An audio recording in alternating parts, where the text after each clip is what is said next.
Iako još od 1978. u Hrvatskoj žena ima pravo na prekid neželjene trudnoće, u posljednje vrijeme sve su glasniji oni koji bi to pravo ukinuli. Sve je počelo s prizivom savjesti, pa sve više bolnica u Hrvatskoj pobačaj ne želi obavljati. Prošli tjedan Zagrebom su hodale dvije povorke. Prva je branila pravo na život, druga je branila ženino pravo na izbor. Imamo 3 djece, a ovo je podrška života od začeća do smrti. Dolazim iz grada Slavonskog Broda, zovem se Ivanka Jelušić, pa nek se što više djece rađaju. Kada ukinete pravo na život, sva ostala prava postaju nebitna. Prvi put u Hrvatskoj organiziran je skup Hod za život, čiji su sudionici bili iz svih dijelova zemlje. Čuli smo da su došli iz Slavonskog Broda, iz Ogulina, iz Dubrovnika, iz Splita, iz Zadra. Evo, svi su došli iz raznih krajeva Lijepe naše. Za nas je jako bitno da se podigne svijest o životu od začeća. Znači da život nastaje sa začećem, kad se jajna stanica majke i spermija tate spoje i da je čovjek već tada... Iako su organizatori isticali da slave život i izbjegavali riječ zabrana, riječ pobačaj nije se mogla izbjeći. Lebdjela je u zraku. Razgovarao sam sa puno žena koji žale da su učinili ovaj pobačaj, to ih proganja cijeli život i mislim da država treba biti svjesna koliko je ovo važno pitanje i da učini preventivno što može. Obrazovanje je jako važno. Hrvatska je danas među zemljama s najmanjim brojem pobačaja i pitanje je na što je skup zapravo želio upozoriti. Statistike pokazuju da 75% žena koje naprave pobačaj kažu da su to napravili iz ekonomskih razloga ili zbog pritiska okoline. Mi smatramo da je to u Hrvatskoj nedopustivo. Sve žene trebaju i imaju pravo na pomoć. Svaka razborita osoba izabire život nad smrću, a sve ostalo je zabluda i strah. Sociolog religije Ivica Maštruko misli da se iza Hoda za život krije želja za zabranom pobačaja.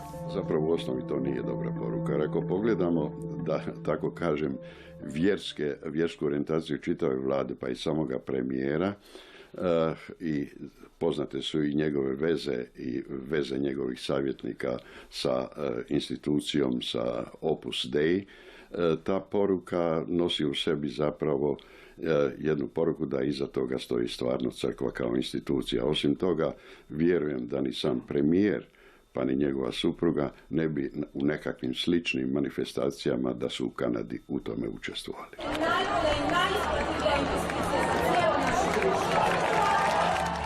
Iako je u Kanadi pobačaj dopušten već 30 godina, oni koji su iz te zemlje došli ne gledaju na njega tako liberalno. Neki bi ga ovdje zabranili. Ja sam za zabranu pobačaja. Onaj čas kada žena sama zatrudni, bez ičije pomoći, vjerujem da će moći ona odlučivati. Ali, ja imam sina. Zamislite jednog dana kad bi ja saznala da njegova bivša cura da mi kaže pa ja sam pobacila njegovo dijete. To je moje unuče. I ja mislim da moj sin isto ima pravo odlučivati o tome djetetu. Da li će to dijete živjeti ili ne. Dakle, ne može odlučivati dokle god je začela sa nekim. Jer to je isto nečije dijete. Žalosno je da ljudi koji pod krinkom borbe za život promoviraju nazadne ideje i žalosno je da niko, uključujući liberale, ne stoji u obrani prava žena prije svega. Inicijative i ove udruge koje su organizirale Hod za život su u fazi ispitivanja na taj način kakav bi bio mogući odaziv za nekakav poseban referendum i kakvo je raspoloženje građana. Ja očekujem da će nakon ovih inicijativa da će krenuti sa inicijativama za promjenu zakonodavstva, dakle inicijativama u Saboru. Je li Hod za život tihi uvod u referendum? Pravobraniteljica za ravnopravnost spolova misli da se zabranom ništa ne postiže. Niti zabrane pobačaja koji su posljedica, a trebamo se baviti uzrocima, niti jednokratne novčane naknade, niti nekakva jednokratna rješenja ne mogu nam dovesti do više kvalitete življenja ili do demografskog buma. A sve je počelo prije 5 godina. Ispred bolnica molitvama se pozivalo liječnike da odbijaju obavljati pobačaj. Nakon toga liječnici su masovno koristili pravo na priziv savjesti. Danas te rijetke bolnice u Hrvatskoj obavljaju pobačaj. Naš slaganje daj nam danas i otpusti nama duge naše, kako i mi otpuštamo dužnicima našim. Ja sam sasvim sigurna da će svaka žena, dozvoljavam si to reći jer radim to više od 30 godina, koja želi prekinuti trudnoću, tu trudnoću prekinuti pod cijenu vlastitoga zdravlja i vlastitog života. Što se tiče ove problematike, dakle ginekologa, priziva savjesti i abortusa, smatram to sprdačinom. Pobačaj je u svakoj državi ozbiljna tema i stalna dilema. Ako ga se zabrani, hoće li zaista i nestati? A koliko je lagodan život zaposlene mlade žene koja se u Hrvatskoj odlučuje imati dijete? Iza nepobitnih činjenica i životnih vrijednosti ostaje mnogo stvarnih problema i teških pitanja za žene. Pitala sam da li bi mi dali kao odgodu dok mi mali ne krene u vrtić, da mi produže neplaćeni dopust još da mi daju, ili da mi izađu u susret da radim samo drugu smjenu, jer tako je svejedno da li radim ja ili neko drugo kom recimo paše samo ujutro. Nisu mi htjeli izaći uopće u susret, znači kao nisu dali ništa. Jednostavno bila sam primorena, dali su mi ugovor da sporazumno raskinemo. Napravili smo zajedničko istraživanje na uzorku od 1000 žena s područja čitave Hrvatske.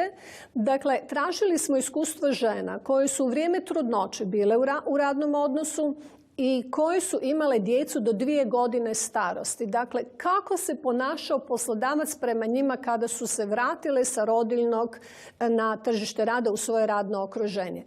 Moram reći da su podaci bili vrlo poražavajući. Na tom uzorku gotovo 55,3% žena je ostalo bez posla.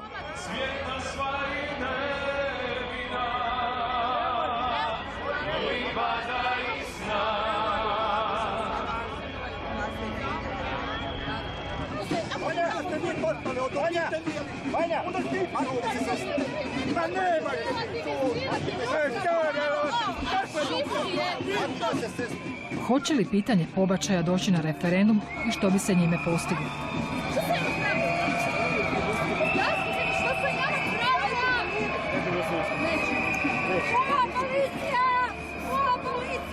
Mislim da takva jedna inicijativa u Hrvatskoj, koja je ipak, rekao bih, sekularna država i s obzirom na raspoloženje samoga stanovništva, mislim da takva inicijativa na referendumu i zabrana pobačaja ne bi prošla. U ovom skrovištu ono sluti agresiju, ono izmiče. Pitanje pobačaja i dalje će opterećivati hrvatsku javnost, no oni koji bi ga zabranili moraju znati da svake godine u svijetu od posljedica ilegalnog pobačaja umre oko 70.000 žena. Zabranom pobačaj neće nestati, samo će se preseliti u sivu zonu.